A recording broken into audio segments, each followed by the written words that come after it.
Well, after a few weeks, I'm finally back. I've been away, sick as a dog for a few weeks.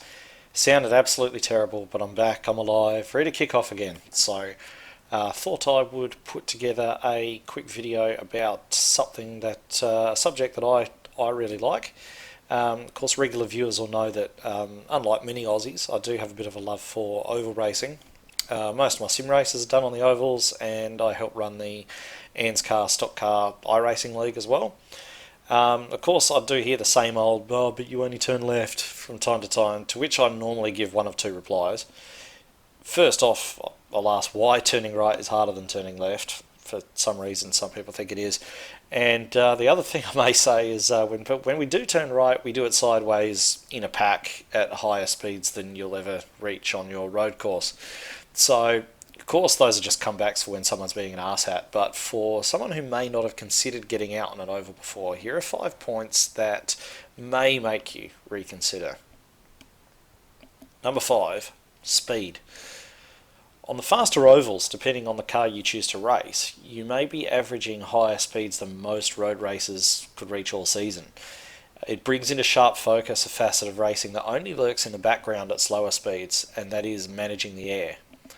Draft, side draft, taking the air off another competitor all become significant skills at higher speeds. Not perfectly modelled in any sim, but still a major factor to deal with.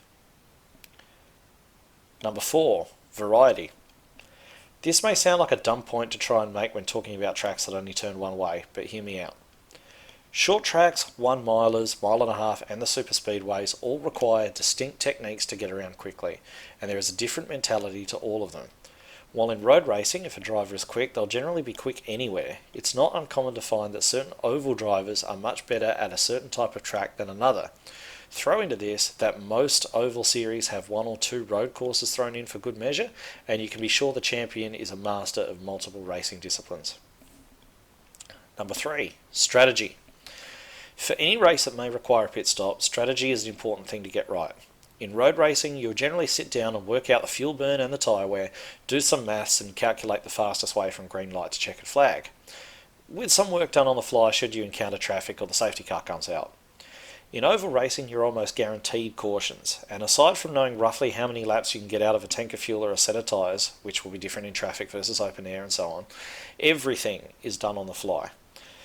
You can run a perfect strategy, but if the caution comes out at the wrong moment, your strategy can turn into a huge mistake. You can choose to pit or stay out under caution, but the outcome can be totally determined by how many others choose to do the same as you.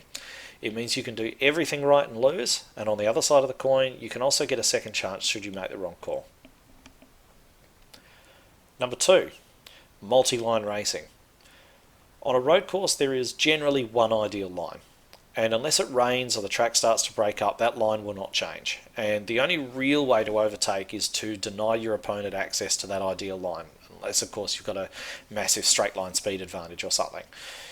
On an oval, things work a little differently. Sure, there are some single groove oval tracks where the line is the line and it won't change. However, mostly the preferred line will change during a race. Maybe in the opening laps the low line will be faster, whereas later on the higher line will come in. One line may be better for speed, one for conserving the tyres. Maybe low in, high out works. Maybe high in, low out works. maybe any combination of those. And the best line for speed may not work for overtaking. That may change during the course of a race as the track evolves, as lines heat up, as cars run on them, rubber goes down, etc, etc. The possibilities are almost endless.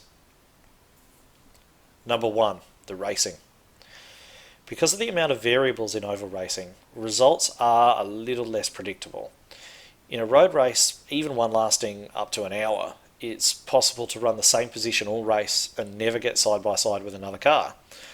While still technically possible on an oval, such a race is unlikely in the extreme. You may finish where you started, but you will have a hell of a fight getting there. Most likely you'll be running 2 or 3 wide for multiple laps, and whatever position you finish, you will only get there by a fraction of a second. So there we have it. It's 5 reasons to give oval racing a try. I hope it didn't come off as though I was bashing road racing. I'm really not. I'm a road racer in real life, a lifelong fan of F1, and let's be honest, oval racing will never have an Eau Rouge. But I hope that if you're someone that has never given ovals a second thought, it may inspire you to get out there and maybe give it a shot. So that's all from me today. So thank you very much for watching these 5 reasons to give oval racing a try. And we may see you on the track. If not, I'll see you at the next video. Thanks very much. See ya.